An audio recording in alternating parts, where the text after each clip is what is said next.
हैं। जितना हम बोझा सह सकते हैं, जितना बोझा उठा सकते हैं, हमारी पीठ पे उतना ही लादा जाए। ज्यादा 4 बजे सुबह उठ के पढ़ाई करो।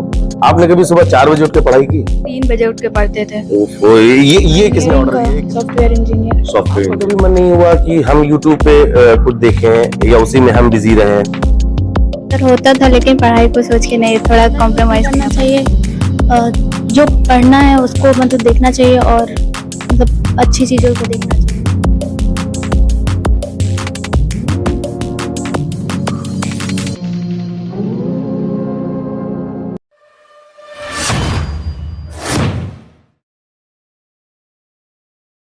बाबा साहेब भीमराव अंबेडकर ने कहा था कि शिक्षा शेरनी का वह दूध है जिसने उसको पिया है वह दहाड़ता है। और वो दहाड़ आज उत्तर प्रदेश के बाराबंकी जनपद में विभिन्न स्कूलों में सुनाई पड़ी। इन्हीं में नाम आता है महारानी लक्ष्मीबाई मेमोरियल इंटर कॉलेज का। यहाँ पर इंटरमीडिएट की एक छात्रा ने यूपी के टॉप 5 में अपनी जगह बनाई, अंशिका तिवारी हमारे साथ। इसके साथ ही हाई स्कूल में बच्चों ने भी अपना परचम लहराया। विद्यालय का समस्त स्टाफ यहाँ पर खुश है। मिठाई बांटी गई है, लोगों को एक दूसरे को मिठाई खिलाई गई है। और इस अवसर पर बात करेंगे अंशिका से। अंशिका, यूपी में 5वां स्थान, कभी सोचा था कि उत्तर प्रदेश में नाम इतना ज्यादा रॉक करेंगी? पढ़ाई की थी, मतलब सोचा था, मैं पढ़ाई करती थी और बाकी मतलब फल मिल गया आपको? आपने ये नहीं सोचा था कि आपको? हाँ। अच्छा, मैं पढ़ाई कितनी देर पढ़ती थी? हम भी इसी स्कूल के पढ़े हुए हैं। और जो सर लोग खड़े हैं ये लोग कहते थे 4 बजे सुबह उठ के पढ़ाई करो। आपने कभी सुबह 4 बजे उठ के पढ़ाई की? 3 बजे उठ के पढ़ते थे। ओफो, ये किसने ऑर्डर दिया? किस टीचर ने ऑर्डर दिया था? बड़े मैनेजर सर ने। अच्छा, टाइम मैनेजमेंट कैसे निकलता था? स्कूल भी आना रहता था, सुबह 3 बजे से पढ़ना। किस सब्जेक्ट को प्रायोरिटी देती थी? मैं मैथ को। अच्छा, मैथ फेवरेट सब्जेक्ट है। तो इन फ्यूचर क्या सोचा है, क्या कुछ करना है? Civil service. Civil services. अच्छा, अभी अगर देखा जाए रिजर्वेशन को समझती हैं आप? रिजर्वेशन को किस तरीके से देखती हैं? अंशिका से अगर बात समझा जाए तो भारत में जिस प्रकार से आरक्षण का विषय है, इस पर लगातार होता है। अंशिका क्या सोचती हैं इस पर? आरक्षण पर क्या आपके मन में क्या विचार आता है? सही है और एक्सपैंड होना चाहिए, क्या लगता है जो आपके मन में हो? गलत है। गलत है मतलब मेधा की दृष्टि से देखते हुए गलत है। गलत है। अच्छा, अभी इन फ्यूचर में आपको हायर एजुकेशन में जाना है, क्या फील्ड चुनेंगी, कैसे क्या करेंगी? स्कूल में जो आपको माहौल मिला उसके बारे में थोड़ा सा बताएं।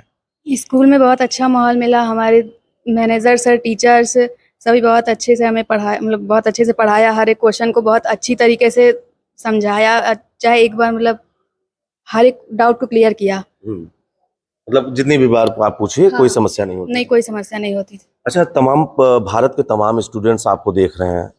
कई ऐसे लोग होते हैं, उनका कहना है कि हमारे पास संसाधन नहीं है, लाइट नहीं है, इन्वर्टर नहीं है, हम पढ़ नहीं पाते हैं, तो हम टॉप कैसे करें? अंशिका उनके लिए क्या नजीर बनेगी? अंशिका क्या संदेश देना चाहेगी? मेहनत करनी चाहिए, मतलब कड़ी से कड़ी मेहनत करें, मेहनत से पीछे ना हटें। मेहनत से पीछे ना हटें, ये अंशिका का संदेश है उन तमाम युवाओं के लिए, तमाम छात्रों के लिए जो लगातार प्रतियोगी परीक्षाओं में आते हैं, अपनी बेसिक स्कूलिंग करते हैं। और तमाम छात्र उनसे बात करने का बेटा क्या नाम है, क्या रैंक हासिल किया आपने स्कूल में? माय नेम इज गदीर फातिमा, मेरी 6th रैंक है यूपी में। Okay, have you ever think that you came in 6th position? Yes sir. Okay, you tried it. Yes sir. Okay, what is your favorite subject? Sir maths. सबका maths ही है कि उधर से सुन के बता दिया? सर मैथ्स ही है। अच्छा, हम लोगों के लिए सबसे कठिन मैथ था। सर खड़े हम लोगों के, कहीं नाराज ना हो जाए, लेकिन हम लोगों के लिए मैथ सबसे कठिन था। मैथ में बेसिक अगर बात करें, क्या पढ़ाई करके फिर आगे फ्यूचर को क्या सोचा है? फ्यूचर सिक्योर करना है, कंपटीशन बहुत है बेटा, तो क्या आपने सोचा है भविष्य के लिए? सर इंजीनियरिंग का, सॉफ्टवेयर इंजीनियर। सॉफ्टवेयर इंजीनियरिंग, चलिए बहुत अच्छा है, बहुत बहुत बधाई हमारी तरफ से। बेटा आपका क्या नाम है? सारिका पांडे। अच्छा, क्या रैंक आपने अडॉप्ट की है? 6th rank. अच्छा, क्या पढ़ाई जब आप करते थे सबसे टफ सब्जेक्ट कौन सा लगता था? कौन सा सब्जेक्ट ऐसा था जिसको देख के डर लगता था कि जल्दी से इसकी बुक बंद कर दो? सर ऐसा तो कोई नहीं लगता था, सोशल थोड़ा बहुत लगता था। अच्छा, सोशियोलॉजी। Yes sir. अच्छा, सोशियोलॉजी शब्द का प्रयोग किया। सोशल मीडिया इस वक्त एक बहुत ज्यादा ट्रेंड में रहता है, जिसको देखो हर समय मोबाइल लेकर स्क्रॉल किया करता है। आपका कभी मन नहीं हुआ कि हम यूट्यूब पे कुछ देखें या उसी में हम बिजी रहें? सर होता था, लेकिन पढ़ाई को सोच के नहीं, थोड़ा कॉम्प्रोमाइज करना पड़ता था। कॉम्प्रोमाइज करना पड़ा। Yes sir. अच्छा, तो क्या बेसिकली एक चीज और भी हम देखते हैं, सोशल मीडिया का एक एथिक्स है, एक एल्गोरिदम है कि हम क्या देखना चाहते हैं, ये डिपेंड करता है हमारी थिंकिंग पे। तमाम युवा आपको देख रहे हैं। सोशल मीडिया कंटेंट को अगर बात करें तो उसके तरह तरह के रूप हैं, उस पर अच्छा चीज भी है, खराब कंटेंट भी है। सारिका तमाम स्टूडेंट से क्या कहना चाहेंगी अगर they are surfing social media, they are surfing internet, what matter they should seek? मैं ये नहीं कहती कि सोशल मीडिया खराब है, सोशल मीडिया अच्छी भी है, लेकिन हमें उसे कम यूज़ करना चाहिए। हमें ज़्यादा सोशल मीडिया पे ही नहीं रहना चाहिए, क्योंकि उसके बहुत सारे मिसयूज़ भी हैं। ओके। अच्छा, अगर आपसे बात करें फेवरेट पॉलिटिशियन कौन है आपका? सर नरेंद्र मोदी। नरेंद्र मोदी। क्या रीजन क्या लगता है आपको? सर वो गरीबों पे बहुत ध्यान देते हैं, उधर राम मंदिर वाला भी है सर। राम मंदिर भक्ति से परिपूर्ण है। बिटिया आपका? कलश शर्मा। कलश 10th रैंक सिक्योर की है, टॉप 10 में है, कैसा महसूस कर रही हैं? अच्छा लग रहा है। अच्छा लग रहा है। अभी सोशल मीडिया की एक बात आई, आपका क्या सोचना है सोशल मीडिया को लेकर? ज़्यादा यूज़ नहीं करना चाहिए। जो पढ़ना है उसको मतलब देखना चाहिए, और मतलब अच्छी चीज़ों को देखना चाहिए बस। अच्छा, एआई के बारे में जानते हो आप? Yes sir. कैसे देखते हो एआई का जो फ्यूचर है, उसको किस तरीके से देखते हो? क्योंकि हम लोगों ने जब स्कूलिंग की तो हम लोग को प्रोजेक्ट बनाना होता था तो काफी मेहनत करते थे। आज एक क्लिक पे वो प्रोजेक्ट मिल जा रहा है। तो क्या लगता है कि एजुकेशन के क्षेत्र में एआई कितना नुकसान पहुंचा सकता है, या रादर देन उसके कितने फायदे हो सकते हैं? ये आपका क्या सोचना है? यूजेस भी हैं, मिसयूजेस भी हैं। लेकिन वो तो कृत्रिम बुद्धिमत्ता है, यस सर। तो हमारी भी बुद्धि से वो कई गुना तेज चल रहा है। तो क्या लगता है कि मनुष्य से जीत पाएगा एआई? नहीं जीत पाएगा। Good, very good. आप सभी को शुभकामनाएं। और इसी के साथ विद्यालय के प्रबंधक रामकिशोर शुक्ला जी हमारे साथ हैं। सर, पहले तो बहुत बहुत बधाई आपको। एक लगातार पिछले कई वर्षों से आपने नाम बनाया और इस बार फिर मेधाओं की एक लिस्ट, या यूं कह लीजिए कि एक इमारत बुलंद कर दी है। कैसा महसूस कर रहे हैं, क्या संदेश रहेगा? बहुत अच्छा महसूस कर रहा हूँ और अपने सभी छात्रों को शुभकामनाएं देता हूँ कि आप जिस तरह से, जिस लगन के साथ इतनी अच्छी मेहनत करके इस मुकाम पर पहुँच रहे हैं, इससे और मेहनत करें। जिससे आज के 2-4 साल पहले फर्स्ट, सेकंड, थर्ड रैंक आती थी, तो मैं जानता हूँ कि इन बच्चों में वो प्रतिभा है। निश्चित ये प्रतिभा अपनी कायम करेंगे और आने वाले दिनों में जिस तरह से इन्हें बताया जा रहा है, समझाया जा रहा है, पढ़ाया जा रहा है, ये बच्चे अगर उस मार्ग पर चलते रहे तो निश्चित ये अपने उस कड़ी तक पहुंच जाएंगे जिसका मुझे इंतजार है। शिक्षा को लेकर जैसे बात हुई तो लगातार इनोवेशंस होते जा रहे हैं और शिक्षा के क्षेत्र में भी तमाम आधुनिकीकरण हुए जा रहे हैं। UP board, CBSE board, ICSE board, तमाम बोर्ड्स हैं।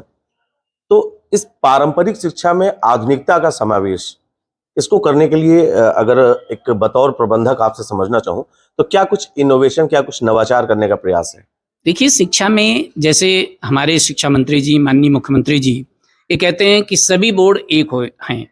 हम भी कहते हैं सभी बोर्ड एक हैं, चाहे सीबीएसई बोर्ड हो, आईसीएसई बोर्ड हो, यूपी बोर्ड हो, इन सब की शिक्षा एक है और सबकी बुकें एक हैं, तो इसमें कोई अंतर नजर नहीं आ रहा है। हाँ, यूपी बोर्ड की संख्या अत्यधिक होती है। अब मान के चलिए लगभग 55 लाख बच्चों ने हमारे इस बार परीक्षा दी, जिसमें अधिकांश पास हुए हैं। निश्चित वो सब बधाई के पात्र हैं बच्चे, जिन्होंने अच्छे अंक अर्जित किया है, जिन्होंने प्रदेश में अपना नाम बनाया है, अपना स्थान प्राप्त किया है। उन सभी छात्र छात्राओं को शुभकामनाएं देता हूँ, बधाई देता हूँ। उनके माता पिता को बधाई देता हूँ, उन कॉलेजों को बधाई देता हूँ जिन्होंने अपने बच्चों को अथक प्रयास से, अथक पढ़ाई से इनको इस मुकाम तक पहुंचाया है। एक अंतिम सवाल आपसे समझना चाहेंगे। शिक्षा का बाजारीकरण एक अहम मुद्दा इस वक्त हो चुका है। बात करें राइट टू एजुकेशन की भी, अगर बात की जाए, शिक्षा का बाजारीकरण किया जाए, छोटे छोटे नौनिहालों के बैग हजारों में कंप्लीट हो रहे हैं, उनकी फीस हजारों में जा रही है, अगर साल का आंकड़ा निकालें तो लाखों में जा रही है। तो ऐसे कॉम्पिटिटिव टाइम में एक यूपी बोर्ड स्कूल से बच्चों को मेधा के लिए आगे लाना और इस बाजारीकरण, इन दोनों विभेद को, दोनों विसंगतियों को बतौर शिक्षक रामकिशोर शुक्ला कैसे देखते हैं? देखिए, जैसे आपने पूछा मिश्रा जी कि बैग बहुत भारी हैं, निश्चित स्कूल वालों को भी सोचना चाहिए कि एज के अनुसार उनकी बुकें उनको दी जाएं।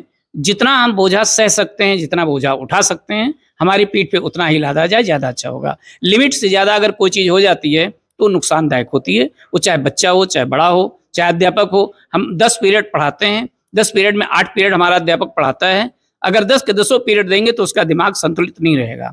2 पीरियड फ्री करता हूं कि आप अपने दिमाग को संतुलित करें, जिससे आने वाले अगले पीरियड पर जब जाएं तो उस क्लास के बच्चों को अच्छी तरह से ट्रीट करें, देखें और उनकी शिक्षा को ग्रहण कराने का प्रयास करें। निश्चित ही ये नवाचार अच्छा प्रयास है और आपको और आपके विद्यालय प्रबंधन को ढेरों शुभकामनाएं। तो आपने यहाँ जहाँ एक तरफ छात्राओं से उनकी जुबानी उनकी सफलता की कहानी सुनी, वहीं विद्यालय के प्रबंधन का साफ तौर पर कहना है, एक संदेश भी है कि छात्रों पर छात्राओं पर सिर्फ उतना बोझ डाला जाए जितना वो सह सकते हैं, क्योंकि ऐसे में फिर शिक्षा का महत्व नहीं रह जाएगा, सिर्फ और सिर्फ वो बोझ के तले दबे रहेंगे। बाराबंकी से सहयोगी राहुल के साथ मैं नितेश मिश्रा।